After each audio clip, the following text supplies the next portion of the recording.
오늘은 한나의 기도라는 제목으로 하나님의 말씀을 함께 살펴보고 싶습니다. 같은 건물에 나이트클럽과 또 교회가 함께 있었습니다. 그런데 이 교회에서 예배를 드리려고 할 때마다 아시는 분들은 아시죠? 너무 시끄러운 음악 소리 때문에 제대로 집중을 할 수가 없는 거예요. 그래서 목사님이 하루는 성도님들 앞에서 선포했습니다. 여러분, 우리 저 나이트클럽이 문을 닫도록 기도합시다. 그리고 다 같이 기도하기 시작했습니다.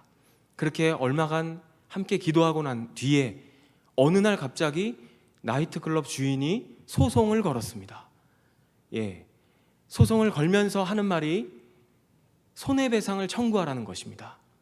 그래서 아니 무슨 손해배상을 청구하느냐라고 물어봤더니 저 교회가 망하라고 기도했기 때문에 우리가 망했다라고 이야기를 하는 것이죠.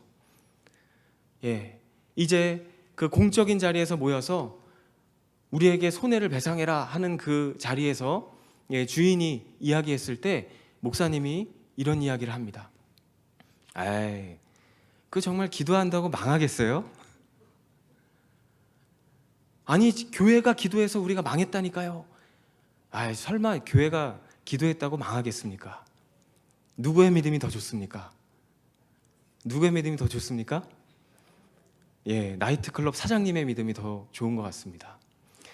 제가 어디선가 읽었던 글의 내용입니다. 하나님께서 일하시는 방법을 보면 하나님은 일하시기 전에 먼저 하나님의 사람들을 통해서 기도하게 하십니다. 그리고 그 기도에 응답하심을 통해서 하나님의 일하심을 경험하게 하십니다.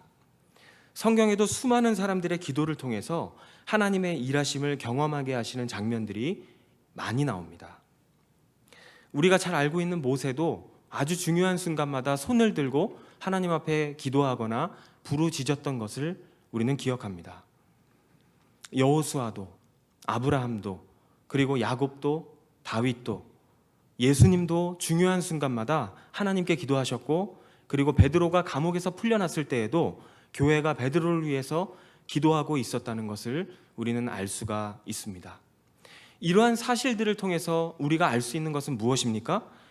저와 여러분이 만약 어딘가에를 갔는데 만약 그곳에서 기도하는 사람을 보았다면 한 가지 분명한 것은 하나님께서 그곳을 향한, 그 기도하는 사람이 있는 그곳을 향한 뜻과 계획을 가지고 계시기 때문에 그곳에 누군가를 먼저 세워서 기도하게 하신다는 사실입니다. 그래서 기도가 무서운 것입니다. 그렇기 때문에 사탄은 기도자가 세워지는 것을 정말 싫어합니다. 왜냐하면 그 기도를 통해서 하나님께서 일하신다는 것을 너무나 잘 알고 있기 때문입니다. 그래서 어떻게 해서든지 기도하지 못하게 만드는 것입니다. 그런데 하나님은 그럼에도 불구하고 우리를 기도의 사람으로 만들어 가십니다.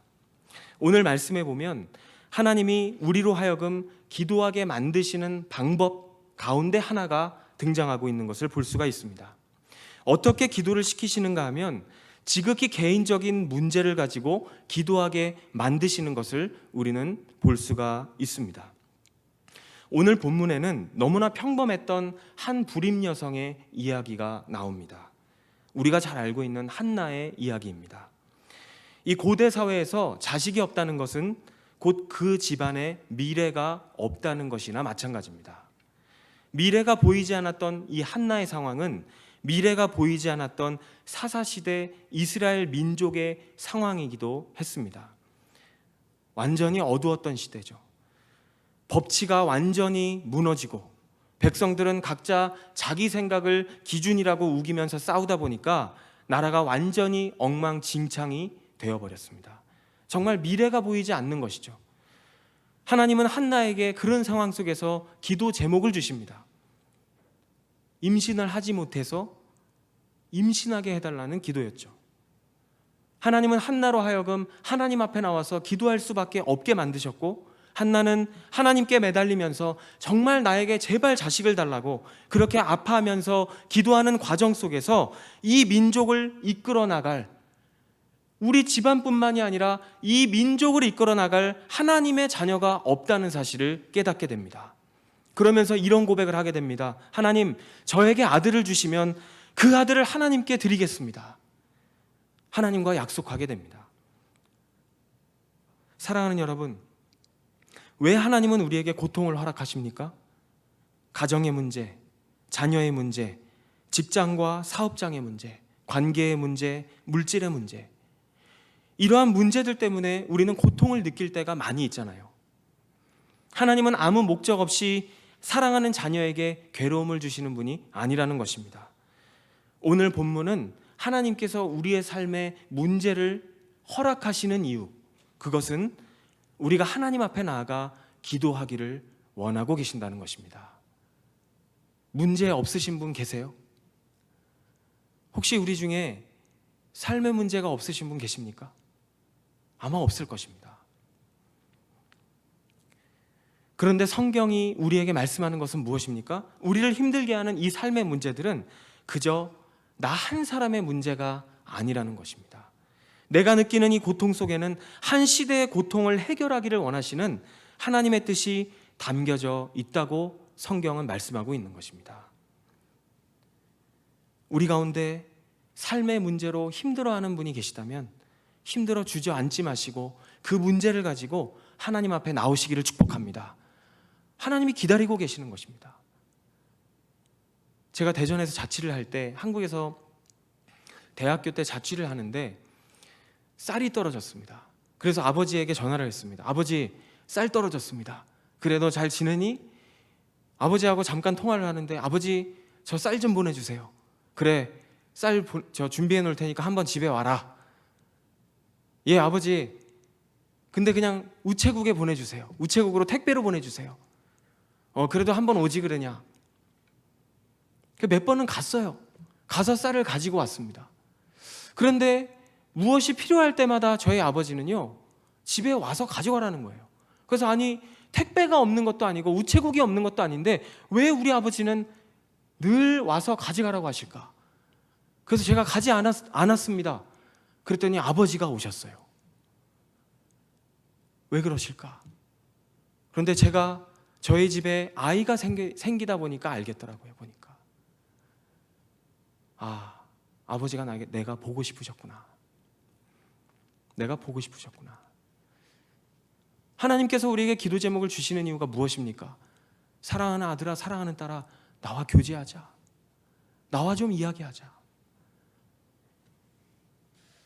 힘들수록 자리를 박차고 하나님 앞에 나오시기를 축복합니다. 하나님 앞에 나와서 나의 고통과 하나님의 계획을 연결시킬 수 있는 것. 성경은 오늘 그러한 한나의 모습을 보여주고 있습니다. 그러한 능력은 어디서 나옵니까? 오직 기도할 때 가능한 줄로 믿습니다. 한나가 자신의 고통이 한 시대를 향한 하나님의 부르심과 연결되어 있다는 것을 알게 되었을 때 하나님은 한나의 기도에 응답하셨습니다. 너무나 어두웠던 한 민족과 국가의 운명이 사실 사무엘이라고 하는 그 한 사람을 통해서 완전히 바뀐 것도 대단하죠. 사무엘이라고 하는 한 사람이 등장했을 때 이스라엘의 운명이 완전히 바뀌는 것을 우리는 성경을 통해서 보게 됩니다. 그러니까 사람이 얼마나 중요합니까? 그런데 더 놀라운 것은 무엇입니까? 이 사무엘이라는 위대한 인물을 보내주시기로 작정하신 이 하나님의 계획이 지극히도 평범했던 한 여인의 기도에서부터 시작되었다는 것입니다. 사랑하는 여러분, 한 시대의 아픔을 볼 수 있는 눈을 달라고 기도하실 수 있기를 바랍니다. 이 시대의 아픔이 보이십니까? 성경적인 법치가 땅에 떨어지고 하나님의 이름이 욕을 먹고 각자 소견에 옳은 대로 주장하고 이런 아픔들, 우리 대한민국을 생각해 봅니다. 조선시대 말기에 이 아이들 중에 코가 잘린 아이가 있더라고요. 보니까 코가 잘렸어요. 아이들을 그렇게 무참히 학대하고 노예처럼 부려먹고, 물건이죠. 여자아이들 특별히. 그리고 아프면 내다 버리고. 그런데 우리나라를 방문했던 선교사님들이 그 아이들을 데려다가 치료해 주기 시작하죠. 그리고 그 아이들을 데려다가 가르치기 시작합니다. 그렇게 학교가 생기기 시작하고 병원이 생기기 시작하죠. 지금 한국에 있는 명문대, 큰 병원 다 그렇게 세워진 거 아니겠습니까? 미국도 마찬가지죠. 지금 우리가 명문대라고 부르는 그 학교들 중에는 사실 통나무집에서 시작한 어려운 친구들을 공부시켜주는 그러한 상황에서 출발한 학교들이, 명문대들이 얼마나 많은지 모릅니다. 한 시대의 아픔을 볼 수 있는 눈, 그것을 달라고 기도하는 저와 여러분이 될 수 있기를 주님의 이름으로 축복합니다. 그렇게 태어난 사무엘은 한 가정의 축복이기도 했지만 민족과 국가 전체에 축복을 가져다주는 통로로 쓰임을 받았습니다. 그런데 우리가 여기서 짚고 넘어가야 할 사실이 있죠. 그것은 하나님께서 사무엘을 통해서 이스라엘이라는 한 나라를 축복하신 이유라는 것입니다. 왜 사무엘을 통해서 이스라엘을 축복하셨습니까? 우리도 기도하잖아요. 하나님, 내 자녀를 통해 나라와 민족이 복을 받게 하여 주시옵소서. 그렇죠.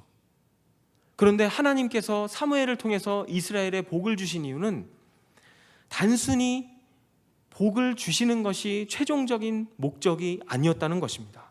하나님이 최종적으로 복이 원하셨던 모습은 이 이스라엘이라는 아주 작은 나라가 복을 받고 강한 나라가 됨으로 말미암아 궁극적으로는 하나님의 이름과 하나님의 영광이 세상 속에서 드러나기를 원하셨다는 것입니다. 그것을 놓치면 안 되는 것이죠. 그렇다면 우리는 생각해 봅니다. 하나님께서 이스라엘 민족뿐만이 아니라 오늘 이 시대를 살고 있는 저와 여러분을 통해서도 보기 원하시는 최종적인 모습이 하나님의 이름과 하나님의 위대하심이 우리를 통해 나타나는 것이라고 한다면 하나님의 자녀인 우리의 관심, 가장 우선적인 관심은 무엇이 되어야 할까요? 축복을 받는가, 받지 못하는가? 그것은 사실 가장 중요한 우리의 관심은 아닌 것입니다. 그것도 중요합니다. 당연히 세상적인 축복의 기준까지 충족이 되면 얼마나 좋겠어요. 그런데 물질의 축복, 높은 지위, 학벌, 인간관계, 누리고 싶은 축복, 받고 싶은 축복이 많습니다. 그런데 이런 세상적인 축복을 꼭 받아야만 우리가 하나님의 이름을 드러내는 삶을 살 수 있는 것은 아니라는 것입니다.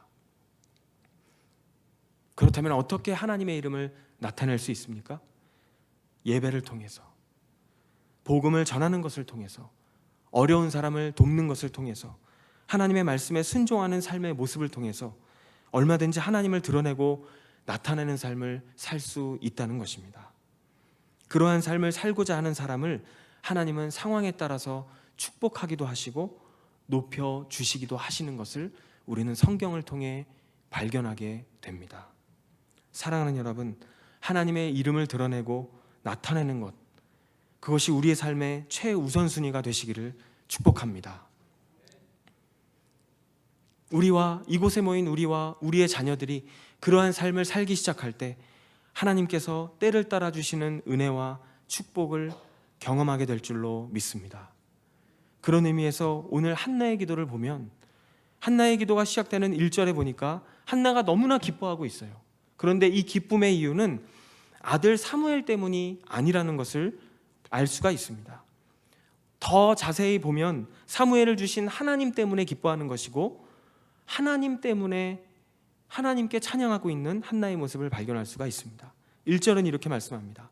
한나가 기도하여 이르되 내 마음이 여호와로 말미암아 즐거워하며 내 뿔이 여호와로 말미암아 높아졌으며 내 입이 원수들을 향하여 크게 열렸으니 이는 내가 주의 구원으로 말미암아 기뻐함이니이다. 여기서 뿔이 높아졌다는 것은 자신의 처지와 상황이 좋아졌다는 것을 의미하는 것이고 하나님께서 아들을 주셔서 자신을 무시하던 그 원수들, 비방하던 사람들로부터 자유로워졌다라는 것을 이야기합니다. 사실 한나의 기도는 이렇게 자신의 개인적인 상황에서 기도가 시작되지만 마지막 10절에 보니까 어떻게 끝나고 있습니까? 하나님 나라에 대한 관심으로 끝나고 있는 것을 볼 수가 있습니다. 그 사이의 내용은 하나님이 어떠한 분이신가를 찬양하는 내용이죠. 하나님은 절대적인 주권을 가지신 분, 하나님이 마음만 먹으면 사람을 낮추시기도 하시고 높이시기도 하시고 가난하게도 하시고 부하기도 하시고 항상 똑같이 살았던 사람을 갑자기 삶을 바꿔버릴 수도 있는 분이시고, 그런 하나님에 대해서 찬양한 다음에 한나는 10절에서 이렇게 이야기하죠. 여호와께서 땅끝까지 심판을 내리시고 자기 왕에게 힘을 주시며 자기의 기름 부음을 받은 자의 뿔을 높이시리로다 하니라. 기름 부음 자의 뿔, 메시아죠. 한나는 이미 메시아가 오실 것이라는 것을 알고 있었습니다. 여인의 후손으로 오실 것이라는 것을 알고 있었고, 자신의 후손에서 메시아가 나오게 해달라는 기도로 마무리하고 있는 것을 보게 됩니다. 처음에는 자기의 개인적인 상황으로 시작해서 마지막에는 하나님의 나라에 대한 기도로 끝나고 있는 한나의 기도의 모습을 봅니다. 한나의 기도는 단순히 하나님 나에게 아들을 주셔서 감사합니다로 끝나는 것이 아니라, 내 민족과 이 세상 위에서 하나님 진정한 왕을 세우시겠다고 했는데, 그 하나님의 원대한 계획 속에 나와 내 자손들이 참여하기를 원합니다. 하나님, 내 아들을 사용해 주십시오. 하나님, 나를 거기에 참여시켜 주십시오. 이것이 한나의 기도였다는 것입니다. 여러분, 그것이 기도인 줄로 믿습니다. 그것이 기도인 줄로 믿습니다. 기도하면 할수록 어떻게 됩니까? 처음에는 하나님이 내 삶의 일부인 줄 알았는데, 기도하기 전에는 하나님이 내 삶의 일부인 줄 알았는데, 기도하면 할수록 내 삶이 하나님의 삶의 일부라는 것을 깨닫게 되는 것입니다. 내 삶이 하나님의 삶의 일부구나. 처음에는 개인적인 문제로 힘들어서 기도를 시작했는데, 기도하면 할수록 나의 고통이 하나님의 부르심과 연결되어 있다는 것을 깨닫게 됩니다. 나의 고통이 하나님의 부르심과 연결되어 있다는 것을 깨닫게 되는 것입니다. 그것이 한나의 기도를 통해 하나님께서 우리에게 보여주시는 기도의 모습인 줄로 믿습니다. 사랑하는 여러분, 우리에게 하나님께서 허락하신 기도의 제목들이 있습니다. 내 머리를 아프게 하는 기도의 제목들이 있습니다. 빨리 해결되기를 원하는 기도의 제목들이 있습니다. 그렇다면 그 기도의 제목들을 하나님 앞에 가지고 나아가시기 바랍니다. 그리고 그 고통 속에서 나를 향한 하나님의 부르심을 발견하실 수 있는 오늘 이 밤이 되실 수 있기를 간절히 축복합니다. 중간에도 말씀드렸지만, 축복을 받고 안 받고와 상관없이 내 상황 속에서 하나님을 드러내고 높일 수 있다고 말씀을 드렸습니다. 저는 말씀을 묵상하면서 오래전에 중국에 갔을 때 만났던 한 중국 형제가 생각이 났습니다. 한 번은 그때 중국의 문이 열린 지 얼마 되지 않았기 때문에 일정을 다 드러내지 않고 그냥 선교사님을 따라서 다녔습니다. 한 달 동안 다녔는데 어느 날 굉장히 좋은 집으로 가시는 거예요. 그런데 거기에 들어갔더니 먼저 밥을 먹으라는 거예요. 그래서 같이 식사를 하고 그 가족들과 함께 식사를 하고 잠시 화장실을 가기 위해서 문을 열었습니다. 방문을 열었는데 어떤 형제가 누워 있는 거예요. 그런데 침을 이렇게 흘리고 있고 온몸은 움직이지 못하는 상태로 그냥 눈만 겨우 감았다 떴다 하면서 숨만 겨우 쉬고 있는 형제가 있었습니다. 그래서 놀라서 문을 닫았습니다. 식사가 다 끝나고 이제 인사를 시켜주겠다면서 선교사님이 그 형제를 데리고 나오라고 이야기합니다. 그 형제는 휠체어에 몸을 의지한 채로 그냥 나와서 입만 겨우 움직입니다. 알고 보니까 루게릭병에 걸린 거예요. 이 형제는 정말 촉망받는 의사 지망생이었습니다. 집안에서도 굉장히 영향력 있는 친구였습니다. 이 친구의 한마디에는 가족들이 다 꼼짝을 못했어요. 이 친구의 미래는 보장이 되어 있었습니다. 그런데 언젠가부터 병이 찾아오기 시작했습니다. 몸이 굳기 시작하고 팔다리가 움직이지 않기 시작하고, 저희가 갔을 때에는 정말 입술과 눈만 겨우 움직이는 상태였습니다. 이제 얼마 남지 않았다고 했습니다. 그가 간증했습니다. 하나님, 내가 원래 의사가 되어서 하나님께 영광을 돌리고 싶었습니다. 내 인생 하나님께 멋지게 드리고 싶었습니다. 그런데 이제 나는 아무것도 할 수 없는 상태가 되었습니다. 이것이 자기의 기도였대요. 하나님, 내가 이제 어떻게 하라고 나에게 이런 병을 주십니까? 그런데 그 기도가 어떻게 바뀌었는가 하면, 하나님, 고통 속에서도 주님을 찬양합니다. 하나님, 이 병을 주신 주님을 찬양합니다. 하나님, 내가 지금 비록 몸이 움직일 수 없지만 하나님의 영광을 나타내게 해달라고. 그것이 그가 할 수 있는 전부였습니다. 그런데 놀라운 것은 그 친구의 얼굴이 해같이 빛나는 거예요. 점점 몸이 굳어가는데도 불구하고 하나 흔들림 없는 그의 모습에 온 가족이 예수를 믿게 되었어요. 제가 갔을 때 너무너무 부끄러웠습니다. 사지가 멀쩡한 나도 저렇게 고통 속에서도 하나님, 내 고통을 사용해 주시니 감사합니다. 나를 통해 하나님이 어떤 분이신지를 알게 하시니 감사합니다.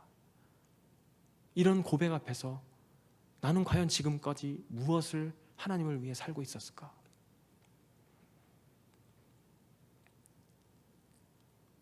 제 안에 막연하게 하나님, 내가 무엇이 되어야만 하나님께 영광 돌릴 수 있을 것 같습니다.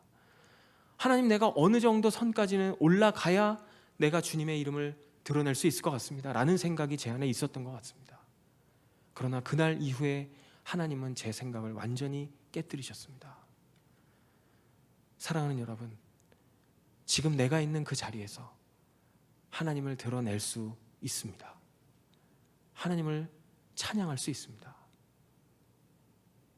그러한 삶을 살아가실 수 있는 저와 여러분이 되실 수 있기를 주님의 이름으로 축복합니다.